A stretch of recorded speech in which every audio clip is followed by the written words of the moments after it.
So when I first came to America, like I walked into a grocery store. So it's like, whoa, I'm living far better lives than any North Koreans right now.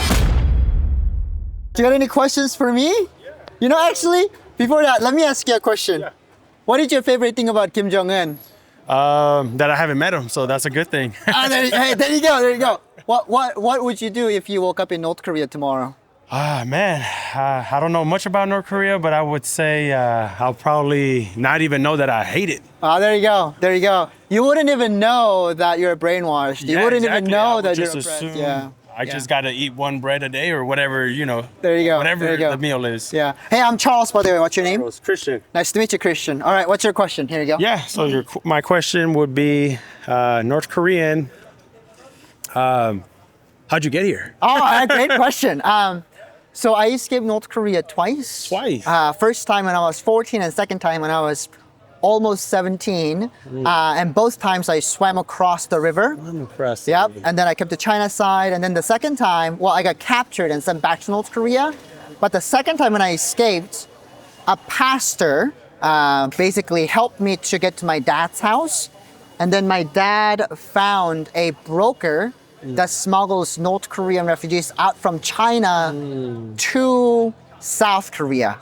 So I met that broker, and then the broker helped me to get to Thailand. And then in Thailand, I applied for a political asylum to United Nations. Okay. And then United Nations flew me out to California back in 2012. 2012. Okay. Yeah. So it's been about 14 years. You've been here. Yeah. Okay. That's why I speak so good English.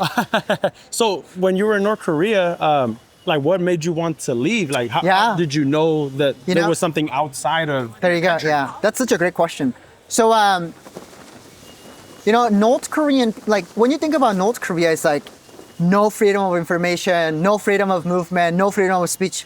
While it is true, there are certain things that are changing in North Korea, which is information war between the people, North Korean people, and then the regime. What I mean by that is foreign movies, right, and dramas and shows are actually smuggled into North Korea, and North Korean people are watching those kind of dramas and TV shows and movies, right? And there are about 42,000 North Korean refugees that are, not 42,000, about 34,000 North Korean refugees are resettled in South Korea currently. And well over 90% of them had been exposed to those foreign medias, right? So it gives them kind of like fascination about the life outside of North Korea. And in a way, it did the same for me too, because when I was in North Korea, I watched the movie called Bad Boys 1. Oh, okay. So it's with Will Smith and Martin Lawrence. And then I also watched like the 007 South Korean drama, and it kind of gave me a glimpse about life outside of North Korea. Because you were watching also the environment they were doing the movies in. Exactly. Beyond the storylines, I'm just like watching what's going on. Everybody watches what's going on behind the scenes, right? Yeah. So that's what gave me kind of like hope of, what's life really like outside of North Korea. But I got my first opportunity to escape North Korea. It's not because I had those kind of dreams, but because my dad was Chinese, but he abandoned me when I was like 5. And then eventually he wanted to see me again. So he asked my half-brother to bring me from China to, bring me to China from North Korea. Right. So I escaped North Korea without even realizing that I was escaping North Korea, right? I thought I was gonna go live with my dad, but no, and then I got captured and I was sent back. Yeah. So now that you've been here in the States, what would you say is your first moment of, damn, I'm living in that Bad Boys reality? You know what I'm saying? Was it a bar? Were you out at a sports game? You were like, damn, all the 2 times escapee and now coming back. Yeah. When was it worth it for you that you that moment that you were oh man, this is what I'm meant to live for. This is what life is all about. What was it? The new job, what was it? That's such an amazing question. So when I first came to America, like I walked into a grocery store.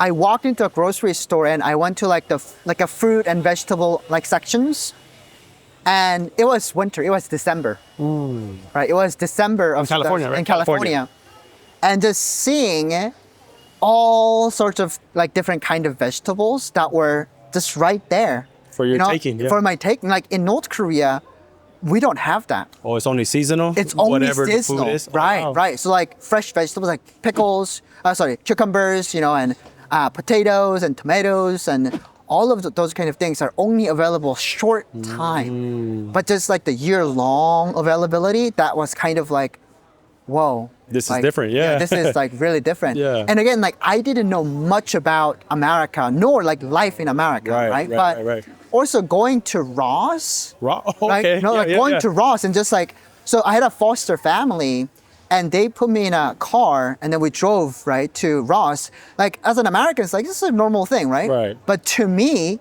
getting into a car and going to shopping at Ross, like that was The concept of that was just like, whoa, I'm living far better lives than any North Koreans right now. So did that make you feel some form of guilt or whatever Well, emotion? Or you were too young to even fathom that? Oh, okay. No, but I was kind of like, it was unfathomable, like how dramatic the life difference was, and realizing that, I'm here now. Well, no, great, man. Good stuff. Hey, great questions, man.